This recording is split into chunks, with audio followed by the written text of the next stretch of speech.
Hey guys, this is Ron here, R8 Quarter Horses 1 at the Alabama Gun Rights meeting. I'm recording these meetings for everyone's benefit, put on my channel. Of course, they only apply to the state of Alabama, most of these laws, so if you don't live in the state of Alabama, don't take them to be the same laws as your state. But it's down here at Northport, Alabama, close to Tuscaloosa. I hope y'all take the time to watch this video and the ones that's attached to it. Also, there's a lot of valuable information for the citizens of Alabama. If you don't know me, my name is George Owens. I'm known on Forbes as Poke and Dagger. I'm a Region 7 coordinator. At least until they find somebody else. Okay, today we're going to be talking about gun laws in Alabama. If you've been on the forums, if you've been on the Facebook, you see a lot of diverse opinions about what Alabama gun laws mean.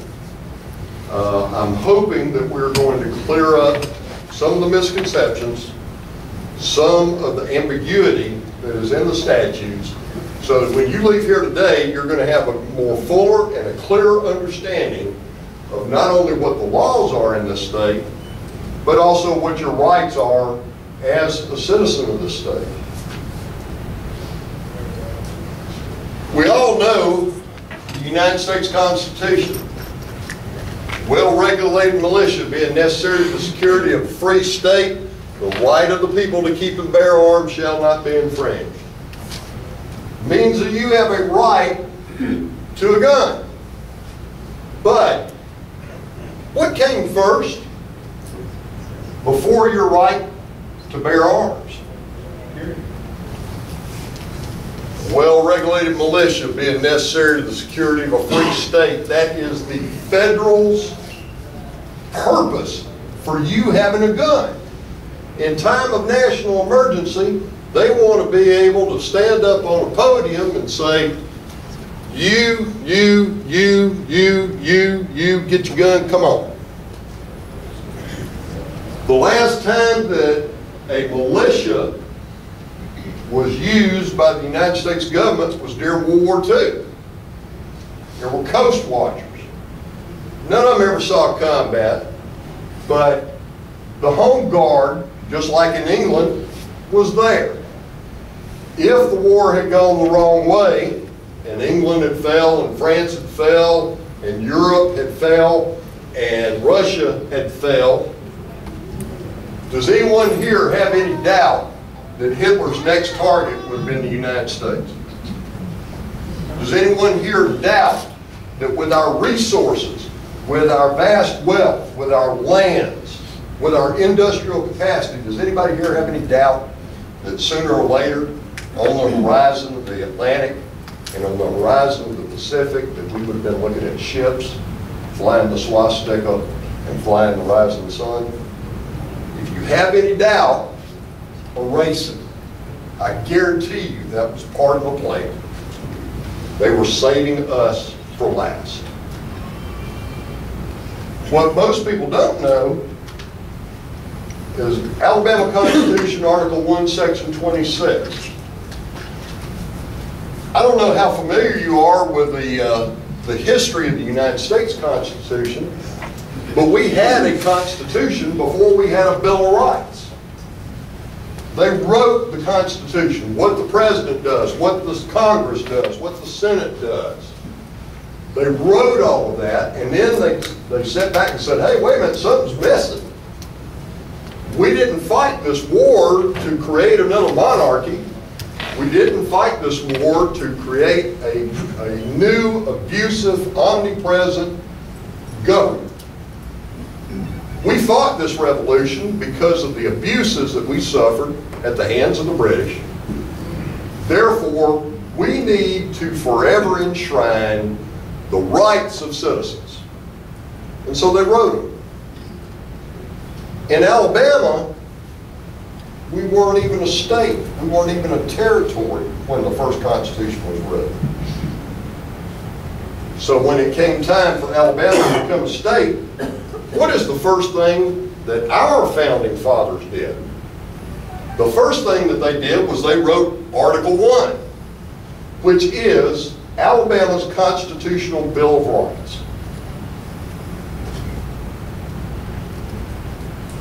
One of those rights, which has never changed, is that every citizen has a right to bear arms in defense of himself or the state.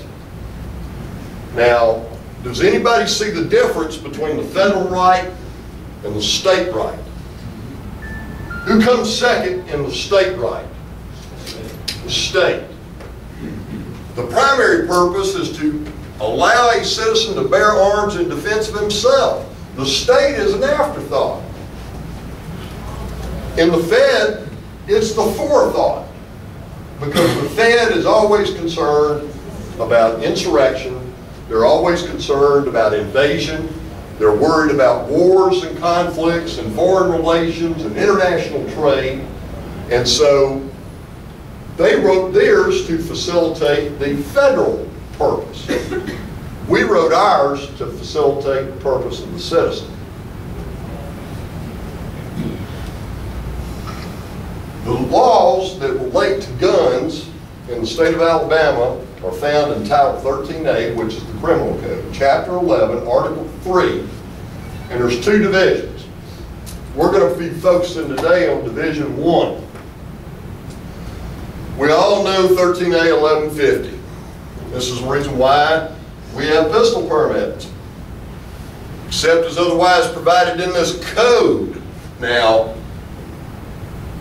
between Division 1 and Title 13A is the entire criminal code of the state of Alabama. Now, why did they use this term, except as otherwise provided in this code? Does the self-defense statute, use of force in defense of yourself, does it reside in Article 3, Division 1? No, it resides in another chapter, a whole other chapter far removed from this one. So that's the reason why it's said by the code. A person who carries concealed about his person a Bowie knife or instrument of like kind or description, or a pistol or a firearm of any other kind. That means anything that shoots, that you can carry concealed. And what you're fixing to find out is this title, as far as it relates to carrying of guns, focuses solely on the elements of concealment.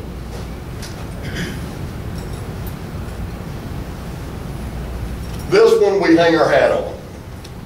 State versus Reed, 1840, Alabama Supreme Court. The state legislature passed a law that said you cannot carry a concealed weapon in the state of Alabama, and if you do, we're going to fine you. Does anybody know what Mr. Reed did for a living? Sheriff. Sheriff of what? Montgomery, wasn't it? Montgomery County, Alabama. Does anybody know the story behind Sheriff Reed and how he ended up in the Alabama Supreme Court? Somebody after him, he put in jail. There we go. There was a gentleman in Montgomery County, Alabama that had a bone to pick with Sheriff Reed. He didn't like him, and he was going around the countryside saying that he was going to kill Sheriff Reed. Sheriff Reed had a friend. As I recall, as I read it, the friend was a doctor. The doctor, upon learning of the threat on Mr. Reed's life, was so concerned, based on the reputation of the individual that was threatening, that he gave Sheriff Reed a pocket pistol, which Sheriff Reed promptly began carrying in his pocket. Now, what we don't know, or I haven't been able to find out yet, is what led to the arrest of Sheriff Reed. But suffice it to say, he was, somehow or another, it became known to some authority, probably the Montgomery Police Department, that Sheriff Reed was carrying a concealed weapon. He was promptly arrested, tried, and convicted. His case made it all the way to the Alabama Supreme Court. The Alabama Supreme Court said,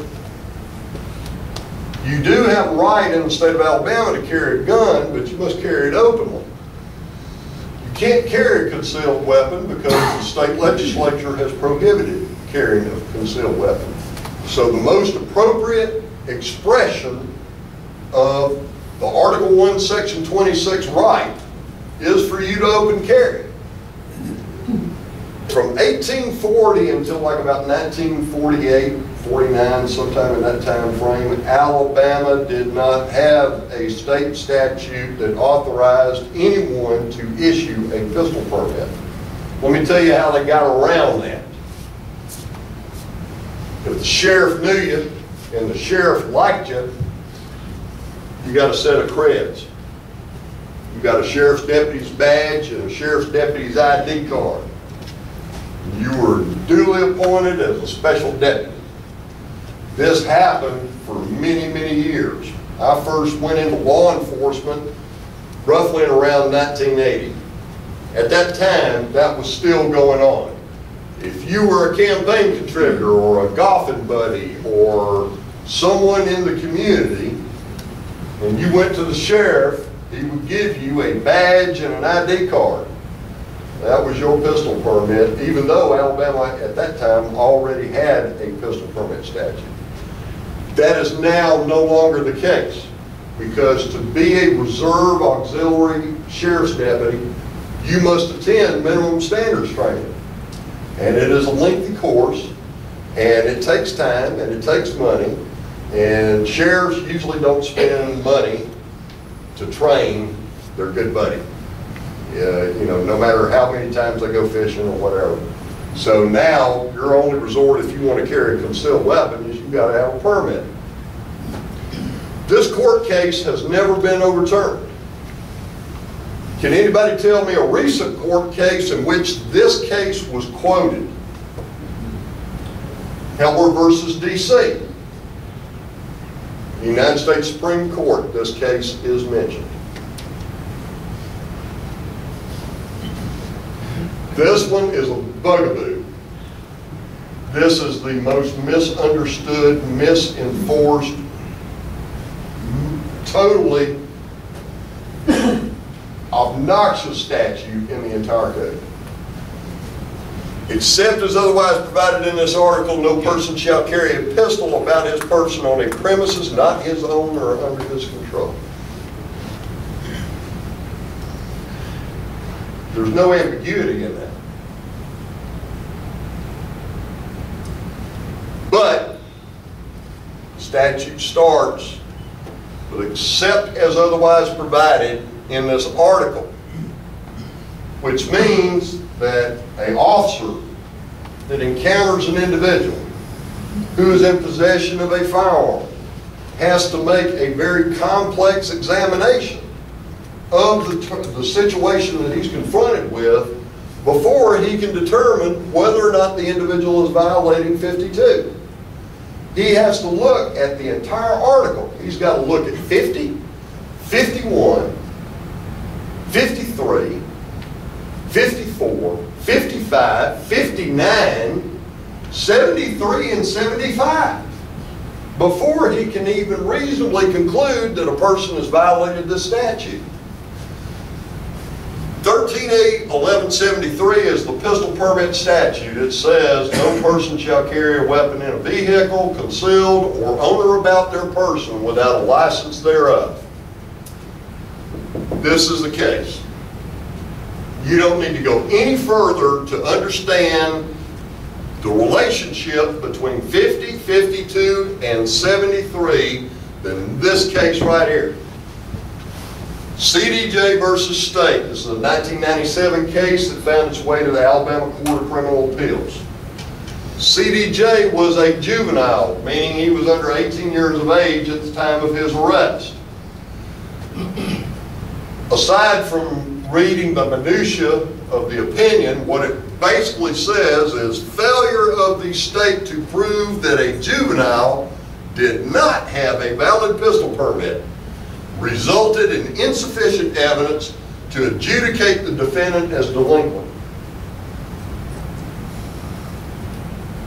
If you're an officer of the law and you arrest a juvenile and he's on the premises of another and he is in possession of a weapon, There's two ways for you to present a sufficient case.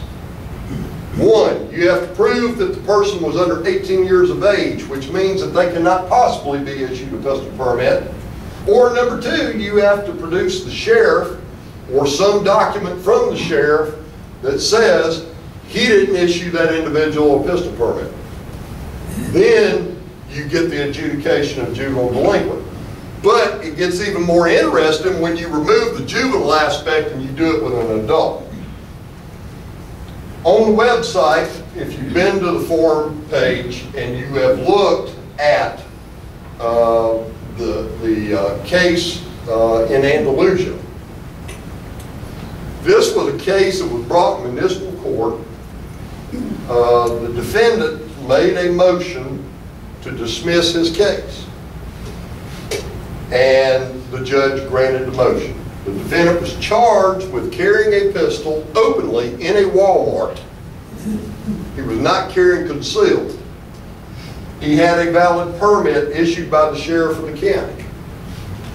The judge ruled that because he had a permit, he could not be arrested for 52. We're going to get to blind in just a second. No person shall carry a pistol in any vehicle or concealed on or about his person except on his own land, in his own abode or fixed place of business without a license thereof. Now, if you read that statute, where can you carry a gun without a permit? Your own property, in your own abode, your own business. But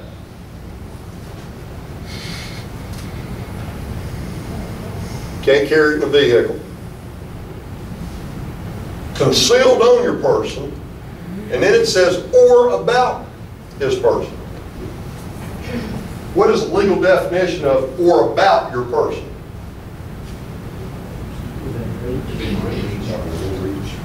We have a court case on that. Not too many people know about it. Not too many people have read it. It's buried.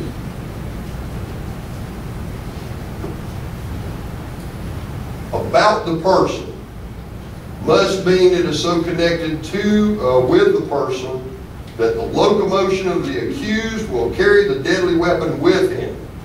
This is the plain import of the words in common parlance. This case is not on our website. It should be. This is Gaines versus McGraw, 1971. Also in that opinion it says, while it is not necessary to a conviction that the pistol was carried on the person, yet it must have been so connected therewith that the locomotion of the body carried it with it, the weapon, as concealed.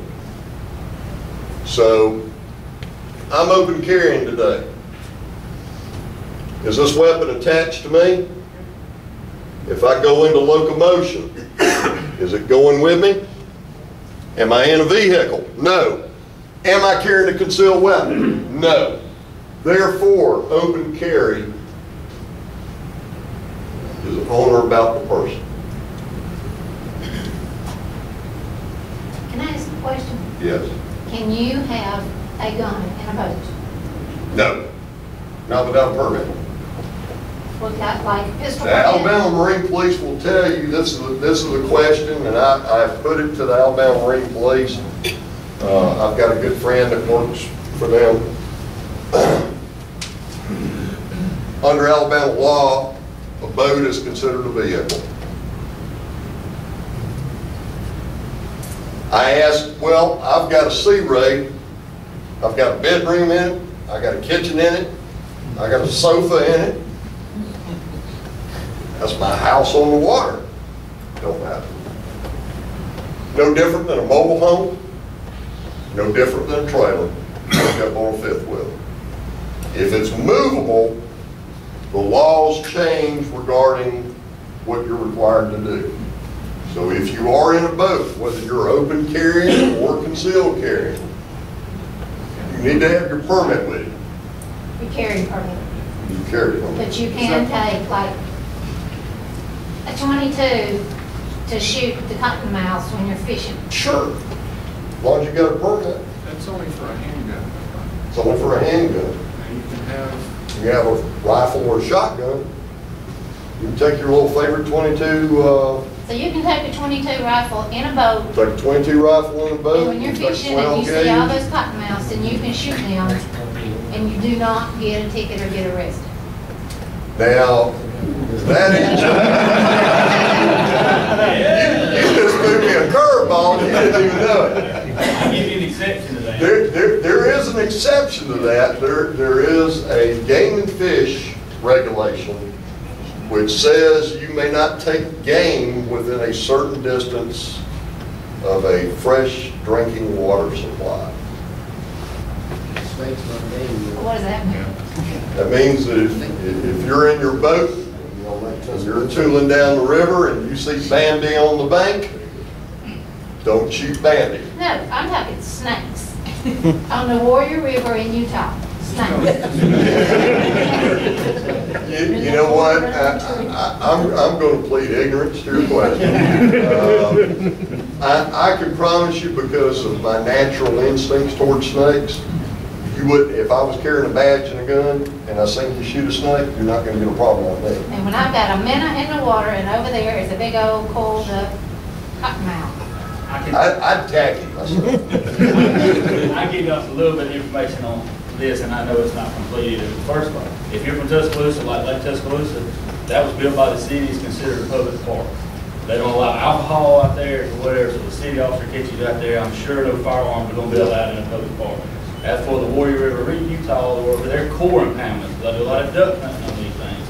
They don't allow firearms at any time unless you've got a hunt permit, and the guns have to be with ammunition separated in a gun case, except during the actual process of hunting. So if your boat is underway, so if you run into a Corps of Engineers enforcement agent, which I've never seen except at a boat landing, but they do it out there. So you run into all that stuff.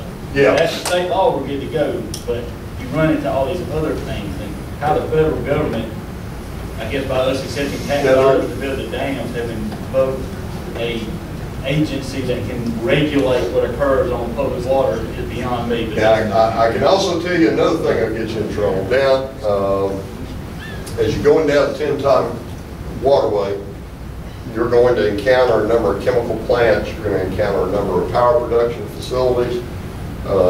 When you are within a certain distance of a power production facility or a chemical plant that has hazardous materials, you may be entering into a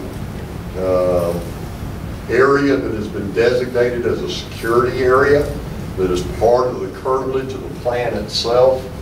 And there may be federal or state statutes that prohibit weapons in those areas. You know, so if you're like down in the Gulf of Mexico and you wheel up to a oil production platform, you might want to keep your weapons out of sight, because they've got real tight on restricted access to the waters immediately surrounding those kind of facilities in light of 9/11. We just go to the river. Here's another good case, KJ versus State. This is also 97. In this case, the court found a conflict and identified the conflict between 50, 52, and 73. You know, if you read 50 and you read 52 and you take it on face value without considering the other statutes, the problem that you're going to encounter is, if you read 52 and 50 in isolation, there's pretty damn well not any place outside your own home that you can carry a weapon.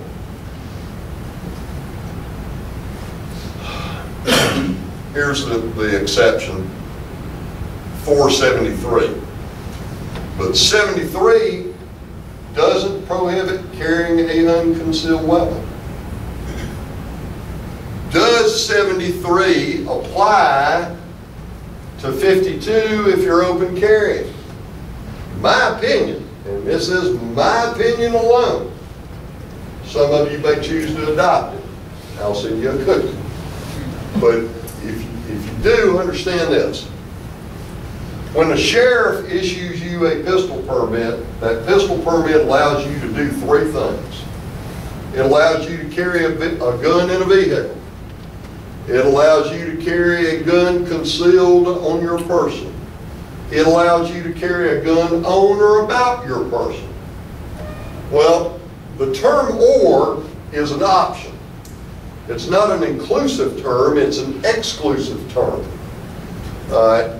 I like his hat, I like his hat. I especially like his hat because I used to be in the Air Force. But, so he's good to go. Who else? I'm not really good with being.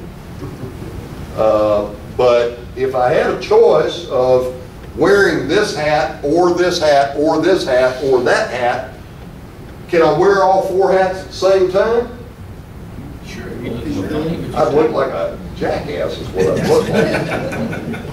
Let's say for the sake of argument, I only got one head and it's a small one and the rest would fall off. I could wear that one, I could wear this one, or I could wear that one, or I could wear that one. It's an or. You can't do both. If I say you can drive the red Ford, the pink Mustang, or the white Cadillac, you can't drive all three at the same time. Physically impossible. So the term "or" in this statute is an exclusionary term. So you've got carry in a vehicle, one method, or concealed on your person, or the third option, on or about your person. We've already read the definition for what "about the person" means. It's connected to you. If you have a gun in a briefcase, are you carrying it concealed, or are you carrying it or about your person? Maybe a little bit of both, but I got a case in here that says that if you got a gun in a briefcase in the back seat of your vehicle, you're not violating 50. Let me read this one to you.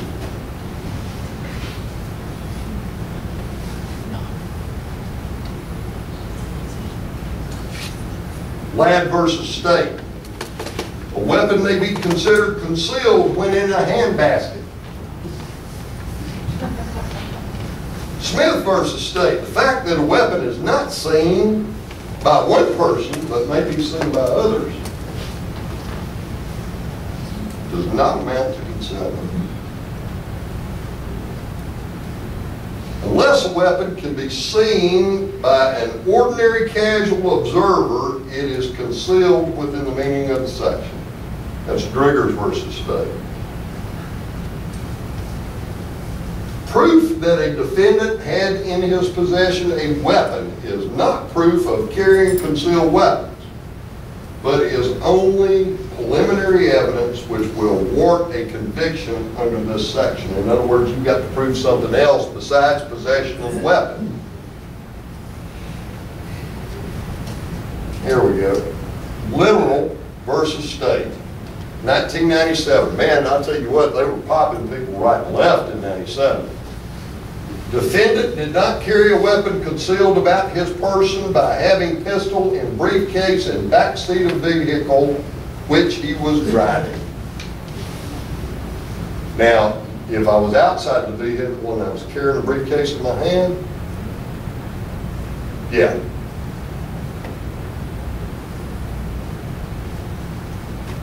So we have to remember what "about the person" means. It means that it's connected to you in such a fashion that if you go into motion, the gun's going to go with you.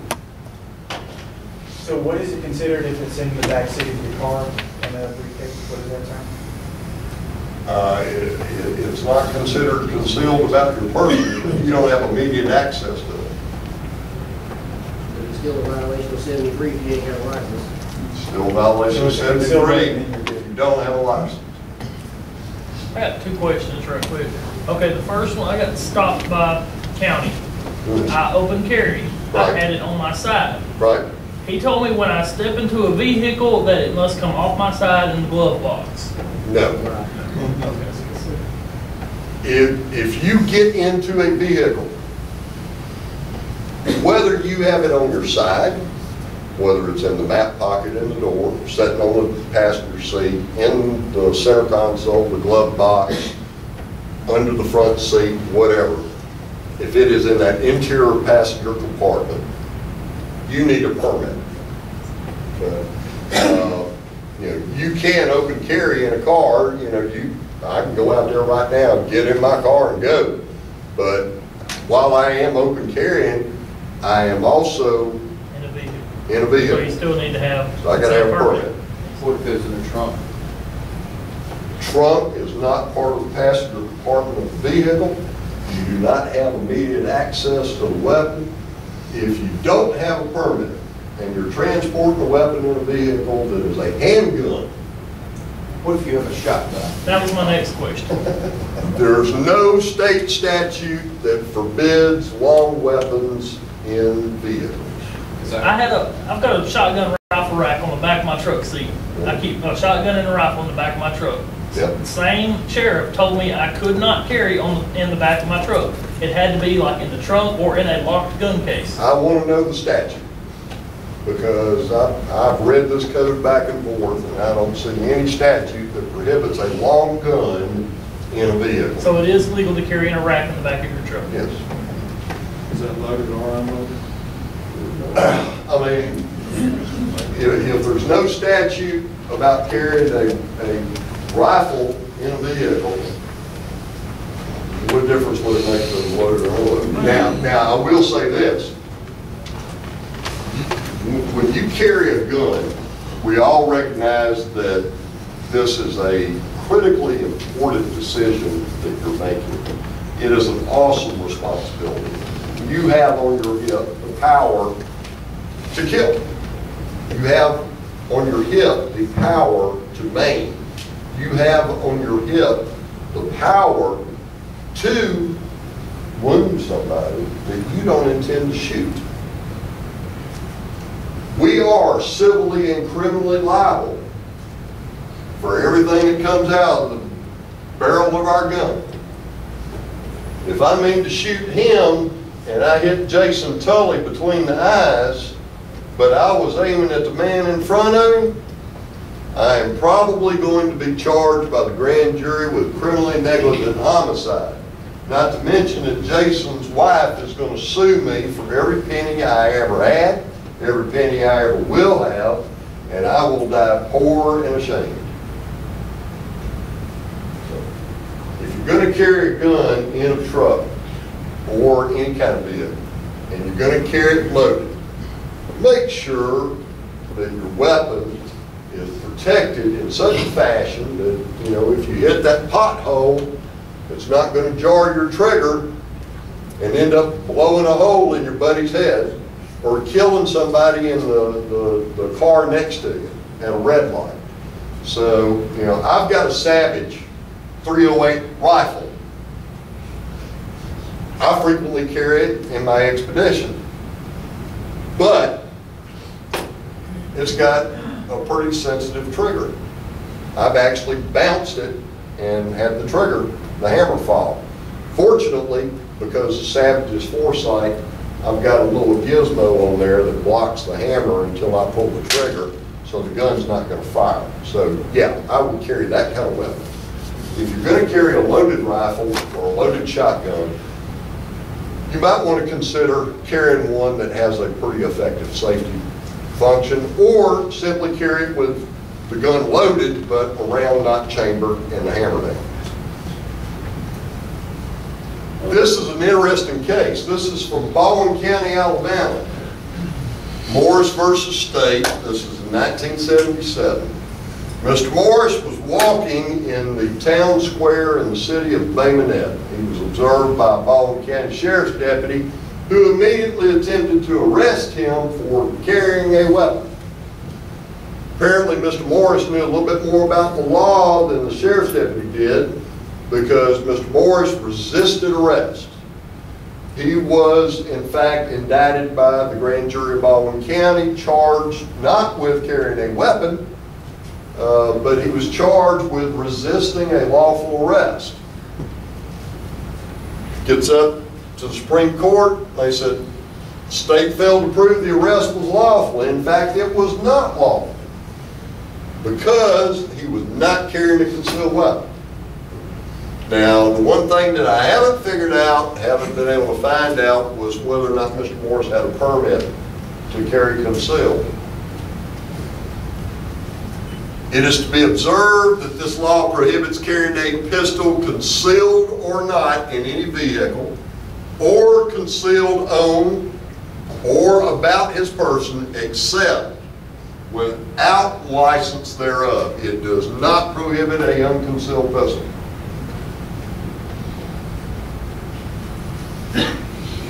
This is the most recent Attorney General's opinion. These are the others, and these are up on the website in the forum page.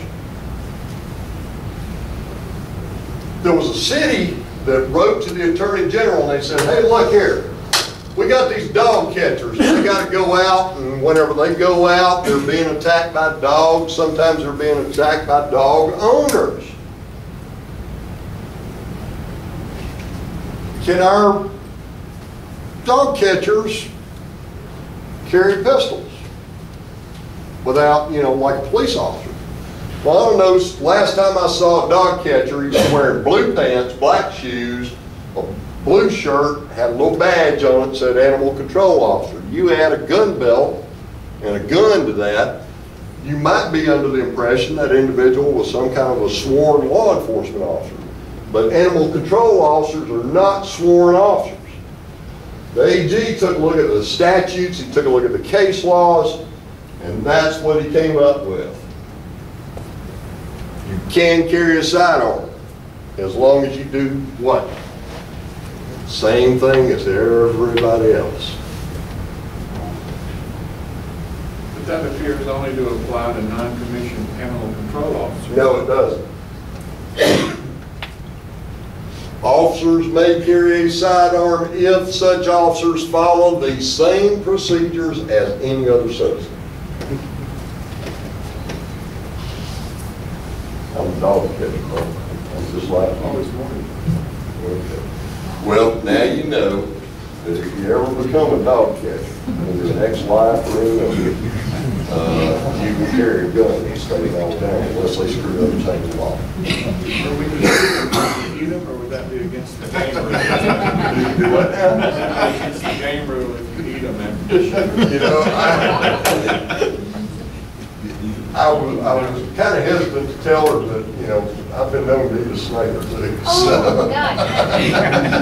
They just need to die. Here is a really another interesting statute, and this is one that you almost never hear anybody talk about. Indictment for carrying weapons unlawfully. Proof. I'm sure that many of you have read the statutes, same ones that I've read. Does anybody, can you tell me what the statute code section is for carrying a weapon unlawfully? Because I've looked from one end of Title 13 to the other, I don't see it. I see a lot of statutes dealing with guns. I see a lot of statutes dealing with a lot of crimes, but I have never seen a crime called carrying weapons unlawfully. Well, I scratched my head and I said, George, what the hell are they talking about? I'll tell you what they're talking about. They're talking about the entire code section. In an indictment for carrying a weapon unlawfully, it is sufficient to charge that the defendant carried concealed about his person a pistol or other description of firearm. Now, where does that come from? The term other description of firearm. Well, one of the statutes that we're not dealing with directly today, and I want to make sure I get it right one, I've got the code section right here, is a statute that deals with a shotgun rifle or a shotgun cane. There's brass knuckles and sling. Here we go. 13A 1154. Can't carry a shotgun rifle or a shotgun cane. Right after that is 55. So we've got pistol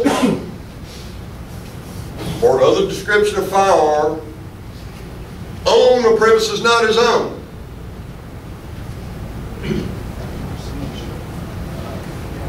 I screwed up when I was a kid. I slept through English class. When you have a comma, what does, in a run-on sentence, what does the comma substitute for?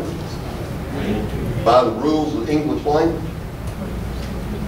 The word and.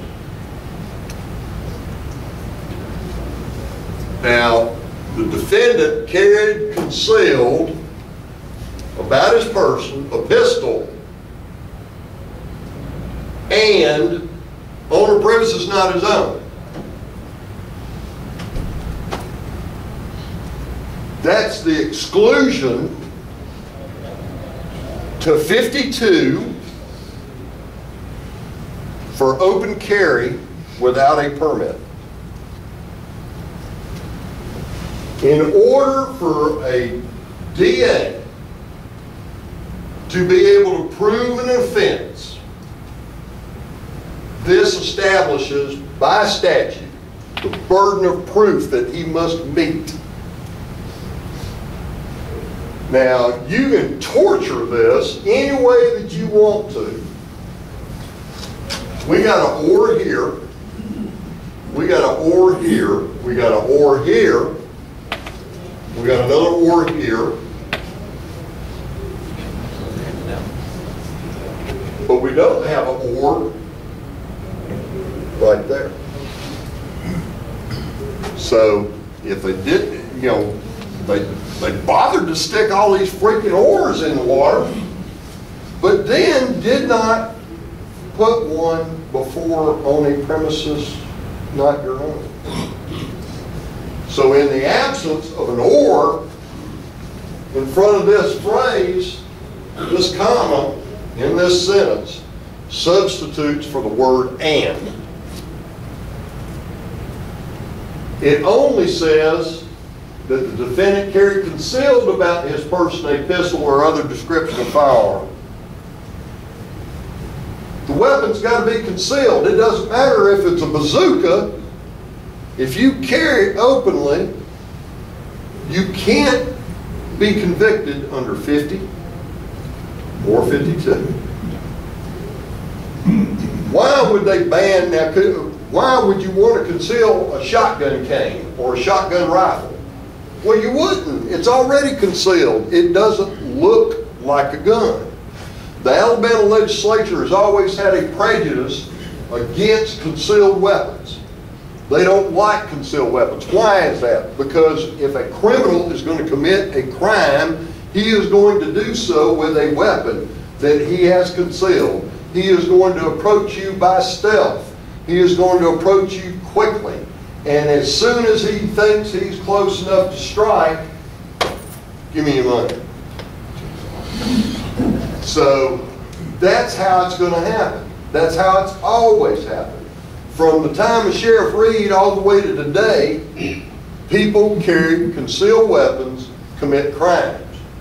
They don't carry them openly. Why? Because it draws the attention of law enforcement.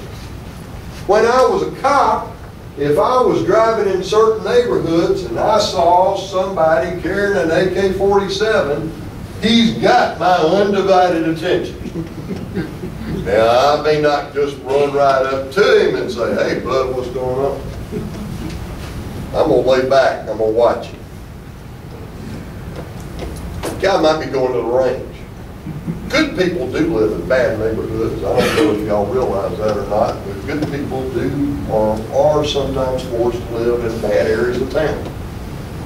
Doesn't make them a Bad criminal. people live in good neighborhoods. And bad people live in good neighborhoods. Boy, I'll tell you what, I've seen some folks that had money, but they were pure trash.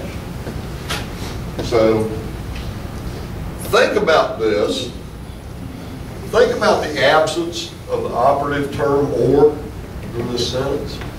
Think about carry on or about your person, but not concealed or in a vehicle. That pretty much shoots my game for today, for right now. Hoss is fixing to start talking to you. I kind of helped Hoss a little bit with his presentation because he needs for lack of a better term, a crash test dummy. So I will be Hoss's crash test dummy for the next presentation. I think we'll probably take us about a 5-minute break. And then we will come back and we will get started with Hoss. I thank y'all for coming. I hope I've helped y'all. If you got any questions, leave me in the line.